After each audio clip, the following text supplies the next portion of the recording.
This podcast is sponsored by BetterHelp.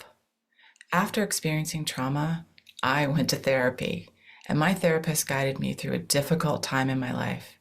They helped me understand what was happening and provided me with tools to cope and find my own strength and resilience.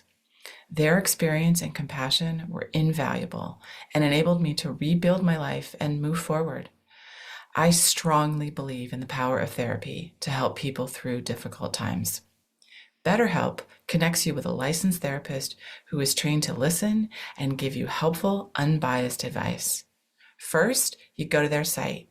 You can use my link, betterhelp.com/resilience. You answer a few questions, and BetterHelp will match you to a professional who has years of experience helping people with struggles just like yours. Let BetterHelp connect you to a therapist who can support you, all from the comfort of your own home. Visit betterhelp.com/resilience or choose podcast, then Notes on Resilience during sign up and enjoy a special discount on your first month. Hello, welcome to Notes on Resilience. I'm your host, Manya Chilinsky. My guest today is Jesse Kohler, Executive Director of CTIP, the Campaign for Trauma-Informed Policy and Practice. We had an amazing conversation. We talked about trauma and resiliency, systemic buffers and relational buffers that help people recover after stress, adversity, and trauma. We talked about policies, the importance of making change on a local level as well as on the policy level. We had a great conversation. I think you're really going to enjoy listening to what Jesse has to talk about. Find Notes on Resilience on Apple Podcasts, subscribe, and if you like the show, leave us a review. Thanks. Hi, Jesse. I'm so excited that we're going to be talking today. I am so thrilled to be speaking with you too, Manya. Thank you so much. Before we get into the details of who you are and what we're going to talk about, I would love to know if I could wave a magic wand and give you a superpower, what would that be? I often go to like impact and influence as it would help with like fundraising and political capital. Mm-hmm. So I don't know exactly what the superpower is there, but like the policies that we promote and like the fundraising we're trying to do as a small organization, it would be sweet if we could just like bypass a lot of those obstacles that we currently face, you know? Yes. And I believe you are not alone in wanting to have that superpower. Oh, I think that's like folks that work in the nonprofit space. I think that we would all like to have that superpower. Exactly. Well, when I get that magic wand, I will wave it and I will give you that power because I so appreciate the mission of your organization, which we're going to talk about in a moment, that I just wish I could grant you that ability. That means the world. Thank you. So tell us, Jesse, who are you and what do you do? Yeah, so my name is Jesse Kohler. I truly have the privilege and pleasure of getting to serve as the acting executive director for the Campaign for Trauma-Informed Policy and Practice, or CTIP. We are a national nonprofit organization, very young startup. Well, we're transitioning out of the startup role, but a young nonprofit organization whose mission is broadly to create a trauma-informed society that promotes support and opportunities for individuals, families, and communities so that everyone has the opportunities and supports necessary to thrive. But we work to promote advocacy and practice and just really continue to build the movement around community-led, trauma-informed, prevention-oriented, resilience-focused, and healing-centered work across the country. And in some ways, we have the vision of, wanting to do this all around the world. And, I mentioned that I'm in the acting executive director position. I've been on loan in this position from a think tank and formed another nonprofit called the Change Campaign, through which I do some other work as CTIP builds its capacity and we build our team. That is the way that we've been able to grow, but I feel very, very fortunate to be able to do this work every day. Yes, it's amazing work that CTIP does and that you do. And I think it will be clear the deeper we get into this podcast, how much I just admire and appreciate the work that you guys do and how much I love CTIP. When I first heard about it, I thought, oh, that's it. That's That's what I want to be doing. I had the same exact thinking. I learned about CTIP when I was 23. I'm 29 now, but it was a young nonprofit with just this audacious mission, a total of like $5,000 in the bank. It was all volunteer, incredible board members. And, I really am fortunate for the team that we have, from board members and experts to Whitney, Laura, and our growing team. It's really an incredible effort. And I think that what's special about CTIP that goes unnoticed, but is seen in all of the work we do, is that we really try to model the model of being trauma informed internally. And so the process orientation to our work, I think, is special, in addition to the outcomes that sort of develops and what comes about from that. Yes. I feel so fortunate to be a part of this. Yes. So you guys are walking the walk, as they say, or to walking the talk. I'm not sure how it goes. I think that everybody knows what we're talking about here. But, to create a transformative movement, not something that just nudges along change, but really transforms the way that our systems operate. We think that we need to model that internally as well, to be able to make that change externally. Yes. Awesome. Thank you for sharing that. And let's just dive in. When you talk about trauma and trauma-informed policy, you can't ignore the topic of resiliency. So, what do you think about that word, resiliency? I mean, I think that, when I talk about resilience, I'll dive into a story in a little bit, but stress and adversity is important to development, but tolerable stress and adversity helps to build resilience, which we have this inherent strength and capacity to overcome and grow through the adversities and stresses that we face, so long as it is not so overwhelming and chronic. And we have the relational buffers and systemic buffers to be able to grow through that. But, I think that in terms of resilience, I go back to my own story. I think that stories are incredibly important in this work. And when I was 15, my best friend passed away in a plane crash. And I really, really struggled. When you're best friends with someone from 3 to 15 and then they're gone from your life, every time you're in school, you're reminded of them. And it was incredibly difficult to move forward. And I had a little league coach who would coach me in baseball and basketball growing up. And I had a relationship with him, who coached at the high school and saw that I was struggling. I mean, it was clear he knew me, and all of us in the school were struggling. But he reached out to me and he said, we work out in the mornings. And if you want to come to school at 5 a.m. with us and lift, you're welcome to. And I had recurring nightmares where I wasn't sleeping anyway. And so I started to join. And when I think about building resilience and the importance of that tolerable stress in relationships, I use the metaphor of how I learned to lift, where we didn't start with any weight on the bars, weight as proxy to stress. I learned the techniques so that way I wouldn't hurt myself when we started to add weight.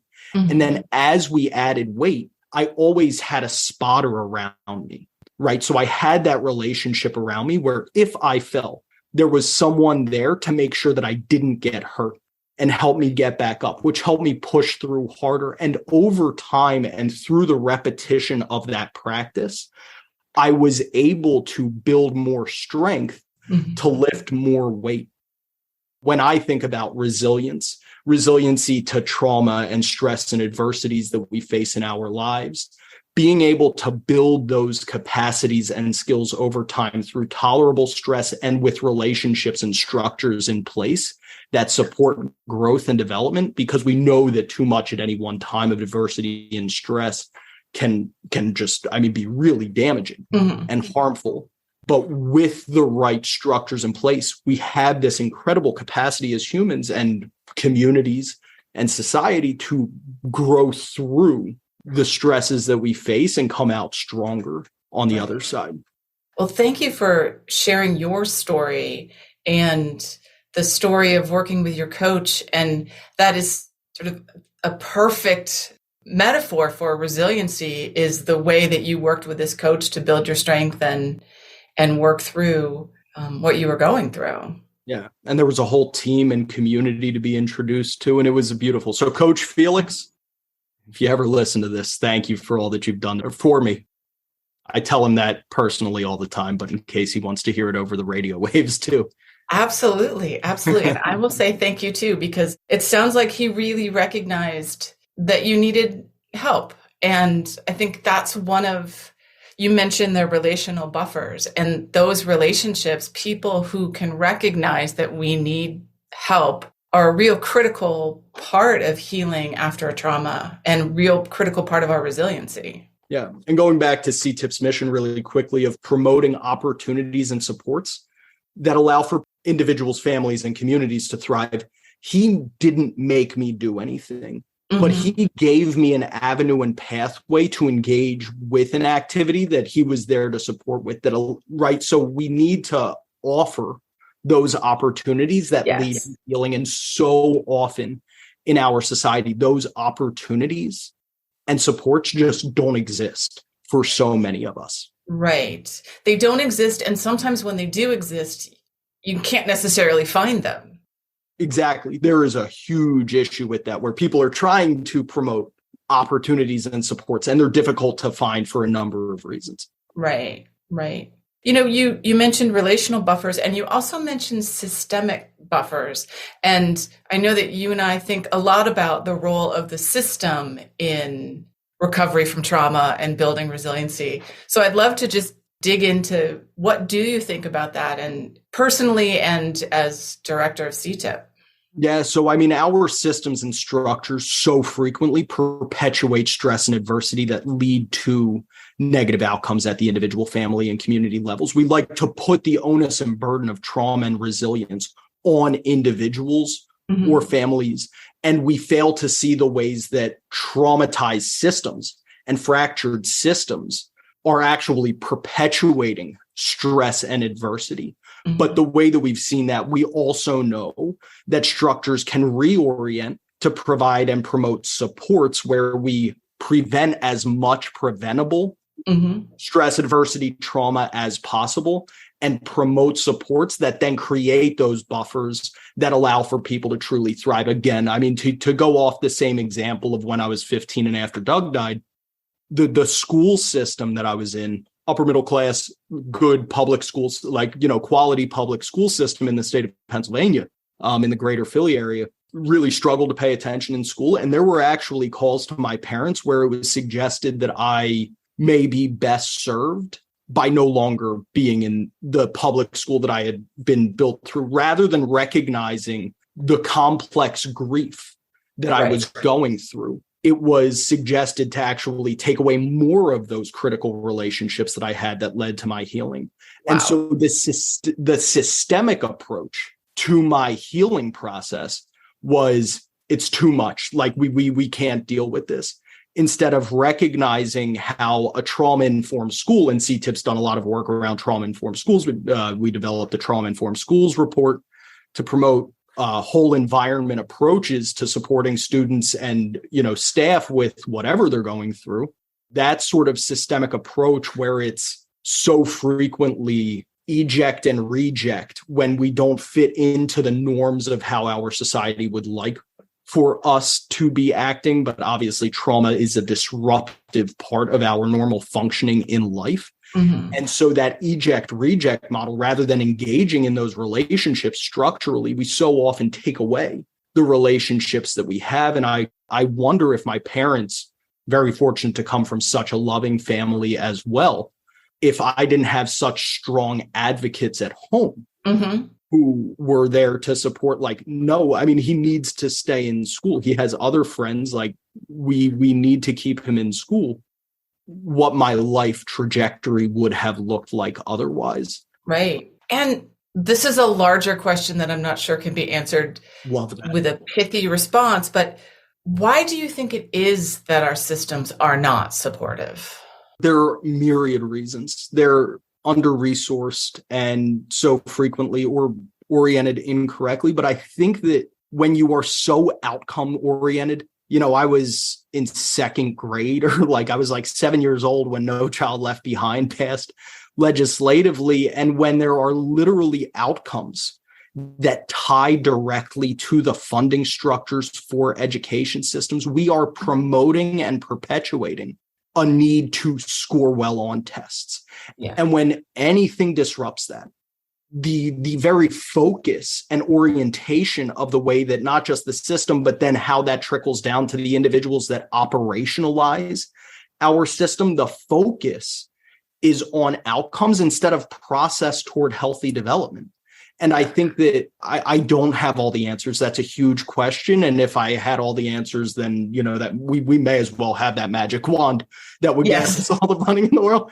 But I think that the very orientation of process versus outcomes and starting to improve trends instead of trying to create very specific and targeted outcomes, but just improving trends across our society as a whole is really what we're trying to do with our work at CTIP. Right. What do you think that people, whether it's individuals or we're looking at the system, misunderstand about trauma? So much. I think that one micro example is that so frequently we look at people and claim them as bad. And we know that part of the trauma-informed approach is like switching and transforming the question of what's wrong with you to what happened to you and starting to become more compassionate and curious instead of judgmental and promoting shame. But I think that, that shows itself in so many different ways. And I think that we misunderstand children's behaviors as attention-seeking behaviors instead of that's the best way that they have to communicate unmet needs. Yes. And, sometimes we see that up through adulthood and we just punish instead of really support people's healing and working toward allowing everybody to reach their full potential, which is, what oriented me toward getting into this work in the first place. And then, in addition to that, I think that there is a misunderstanding of how we build resilience, how we promote healing broadly. So frequently we have a treatment first approach where, we need to go to therapy and therapy is wonderful for some people. And sometimes it doesn't work for others. And there are different modalities beyond the traditional talk therapy that can also work, but there are other therapeutic interventions. And then there is, of course, the example of Coach Felix and the wrestling team accepting a baseball player in to lift with them that helped lead to, the outcome of that was that I slept better because I was exhausted at the end of the day. Yeah. I was able to focus better in school because I had already sort of gotten my energy out and my brain and body were ready for the school day. And that helped to promote healing. And that is more of a prevention orientation. If we look at the public health pyramid, where we're promoting primary prevention and secondary prevention and better intervention as well as treatment, then we don't have this bottleneck that we've created in our society of a treatment first approach where not everybody is able to access the services that they may need. And we can create more of a community orientation to, again, prevent a lot of the stress and adversity that leads to trauma, as well as create buffers that may be able to get people at least some of the support that they need without one-on-one opportunities, which again are important. I don't mean to downplay that, but we need a more holistic approach to the way that we look at transforming trauma in our society. Right. And, in the context of something that you and I have worked on together, the Post-Disaster Mental Health Response Act, one of the things that I think is really important about that is that it's going to help get the word out that this is a normal response to this trauma that you have experienced. And my dream is that by getting that recognition early on after experiencing a trauma or a natural disaster, for example, that will help people tap into their own resiliency and then not need to go further in the system to get treatment. We talk about, there aren't enough mental health professionals out there, but that presupposes that treatment orientation like you're talking about versus can we help people before they get to that place? Yeah, and there's another bill in Congress that's moving right now in a bipartisan, bicameral fashion called the Community Mental Wellness and Resilience Act. That is all about promoting connections and resources and capacities and skills in communities that reorient through a population level resilience and public health approach. Mm-hmm. So that way, before disaster strikes, we are better oriented where if and when there's an extreme weather event or some sort of, going back to the Boston Marathon bombing and other widely traumatic events, we have those connections in place that we can rebuild more quickly. And of course, there's then also the reality that we hope that disaster does not strike in those communities. And then the communities are still better oriented to address the trauma and, just what is going on in the communities. Right. Even if disaster doesn't strike. Right. Well, that's great. And I love that that's going through the process right now, because that is building that resiliency and building that capacity ahead of time, because certainly we know bad things do happen, disasters happen. And the moment it happens is not the time to try to figure out what you're supposed to do to take care of people's mental health. Yeah, going back even a couple questions to what do we misunderstand about trauma from a neuroscientific perspective, when disaster does strike, and a better way to put that is when there is dysregulation, whether at an individual level or widespread, so frequently we try to reason with people when they are dysregulated. And they are literally, we have seen in fMRIs that they are most active in their midbrain toward their brainstem, which is where fight, flight, freeze, fawn, faint exists. They are not in the prefrontal cortex where reasoning can happen. We have to go through, and Dr. Bruce Perry has the 3 R's of regulate, relate, and reason, where we start to work back through the brain because it develops from the bottom up and from the inside out. Okay. And when we become stressed, we go toward that deeper part of our brain where we regulate and then we relate, because relationships are the greatest buffer to stress and trauma that we have as humans. We go through the limbic system to the prefrontal cortex, where then we're able to reason. But if we try to reason right away with folks who are dysregulated, oftentimes it just perpetuates further dysregulation, and it doesn't actually really help in that moment. There's more that we need to do, and we need to recognize from a neuroscientific perspective where people are. Brain science is really helpful in dealing with humans because we all use our brains as we navigate this life. Yes, absolutely. There's a lot of reasons we are in a society that's not necessarily trauma informed. Think about like the stigma about talking about mental health.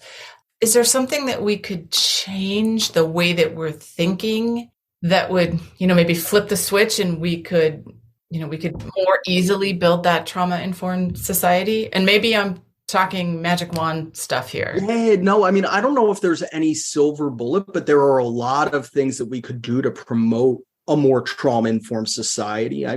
One thing that I think, as a white 29-year-old man who's been raised in this society, is that so frequently it's seen as strength to just be able to bottle things up and move through. And I think that in a trauma-informed way, true psychological strength looks like being able to create a coherent narrative through stressful situations and be able to sort of move through those experiences and frame those experiences in a way that doesn't deepen our dysregulation. Like if you are able to remain regulated while talking and connecting about the things that have been harmful and impactful in our lives, that is strength. That is like a very solid definition of psychological strength. And I don't think that is necessarily promoted, but there's so many other things beyond just that side of the stigma that I think we need to do to really create a trauma-informed society. One other thing that comes to mind is like, we know the empirical evidence base around the importance of having belonging and meaning in our lives. And so much of the policies that are being promoted at a primordial level in our society, again, where we take away the individual onus and start to see how broader society is impacting people, we reduce the amount of belonging that people are able to feel through so many different policies and through oppressive structures. And that's widely across the country in so many different ways. And we don't create opportunities for people to find meaning in their lives in the way that they want. And if we were able to do that, there would be more fulfillment, there would be more engagement, and we would create conditions of empowerment. And empowerment is so antithetical to what trauma does to us in stripping away our agency and autonomy in many ways. And so creating those conditions of empowerment would also be another way to create a more trauma-informed society. So I think that there's like multiple things at multiple levels that need to be done. Right. And we know, and had guests on the podcast, we know that people are approaching this from so many different angles. And so many people are thinking about it and kind of chipping away at each piece of it. And I know you're on the policy and practice side. What's giving you hope about that side of this? I think that the growing commitment around Rise from Trauma Act, the Community Mental Wellness and Resilience Act, on both sides of the aisle and across chambers where those seem to be growing, are really hopeful. I just got out of a 2-day summit for the Interagency Task Force on Trauma-Informed Care, where agencies are thinking about how to operationalize this through the federal government. And so, again, the work being done at all levels is so important to giving me hope. The beginning of my career was in a Philadelphia public high school. And I was, after my master's degree in educational leadership, the director of development at a community center. And so also the work that's going on at the hyper local level, truly, when I think about policy, I think about the individual relationships. Who is the child that is going through something, who through the education that CTIP provides and the promoting, not just CTIP, but like the ongoing evolution of our collective understanding around trauma and resilience and strength and hope and healing, where an adult is able to connect differently than they otherwise would have with an individual child who is going through something and create that buffer that leads to different life outcomes that are happening all across the country, all around the world. And like, while working on policy at a very macro level that impacts hundreds of millions of people potentially in positive ways, we hope, the idea of those very micro and grassroots orientation of how this changes one life at a time and how we can reorient systems to create more of that is what gives me the most hope and what I try to keep in mind as much as possible. Yes. I imagine having something like that to keep in mind through some of what must be frustrations sometimes when you're doing the kind of job that you're doing. Certainly frustrating a lot of the time. It was hard. It was really hard.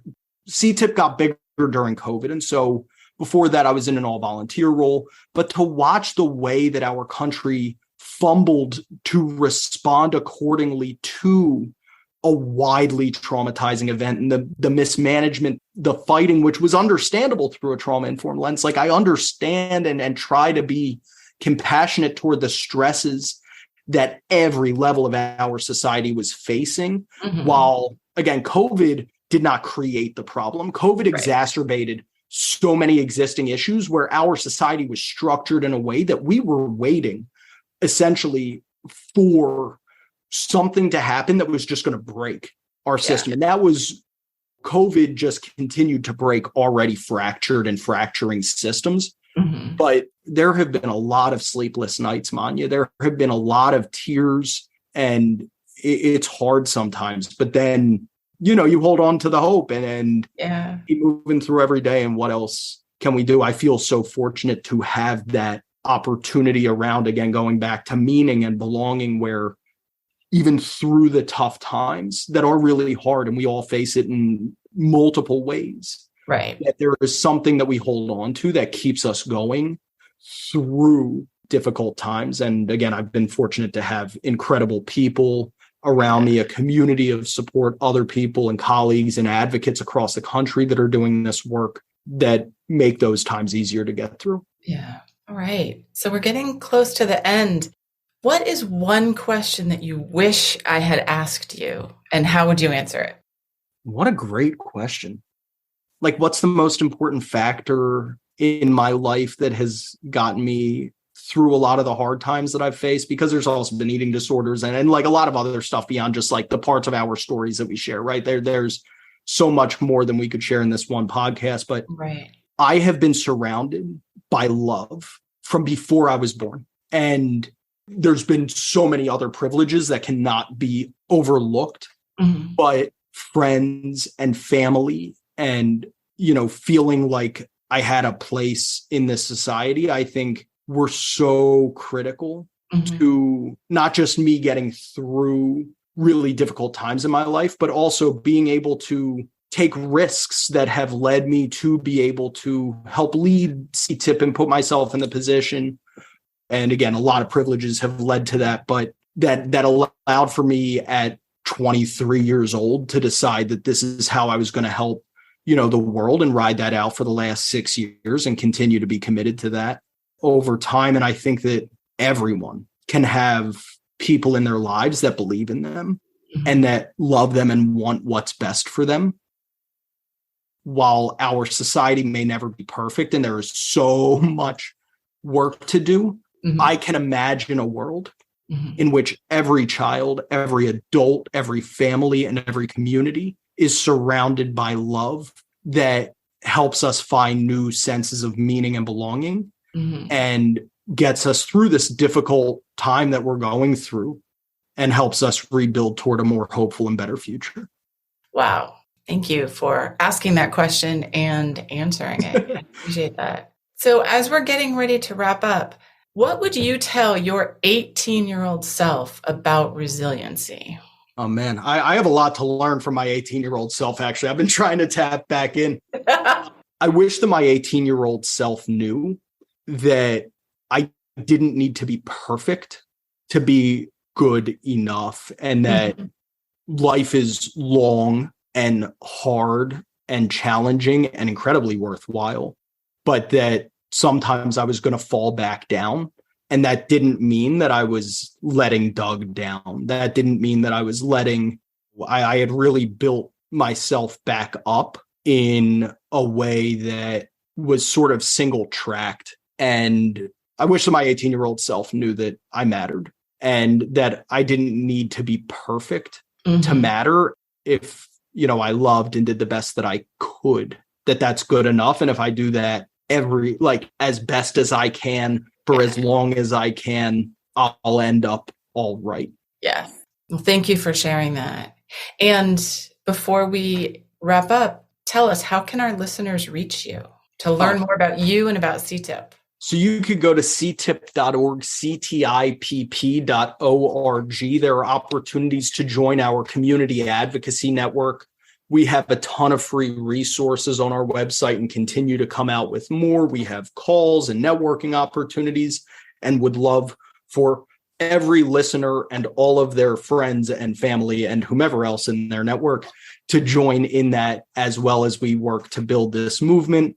My email is jesse@ctip.org, and folks are welcome to reach out to myself or anyone else on our incredible team. We are also on LinkedIn, Facebook, Twitter, Instagram. We have a YouTube page. And I think that that's all of the social media pages in addition to our website that we currently have. So you can find us on all of those as well. Through CTIP is the best way to reach me. All right. We'll put links in there too, just to make everybody happy. Jesse, thank you so much. This has been such a wonderful conversation. I really appreciate you sharing your thoughts with us. No, Manya, thank you. And thank you, in addition to this conversation, for a decade's worth of advocacy that led to substantive change and real policy change that is going to make a lot of people's lives better in the future. I mean, you are a huge source of hope and inspiration for advocates that are doing this work everywhere, to know that it might be long. It's a long process. It's tiring and exhausting at times, but at the end of the day, transformation really is possible. And so I want to take the opportunity to thank you too. Oh, thank you for saying that. It was an amazing process. So, and thank you to our listeners for joining us today, and we will see you again soon. Thank you for listening. I hope you got as much out of this conversation as I did. So if you'd like to learn more about me, Manya Chilinsky, I work with organizations to help understand how to create environments where people can thrive after difficult life experiences. And I do this through talks and consulting.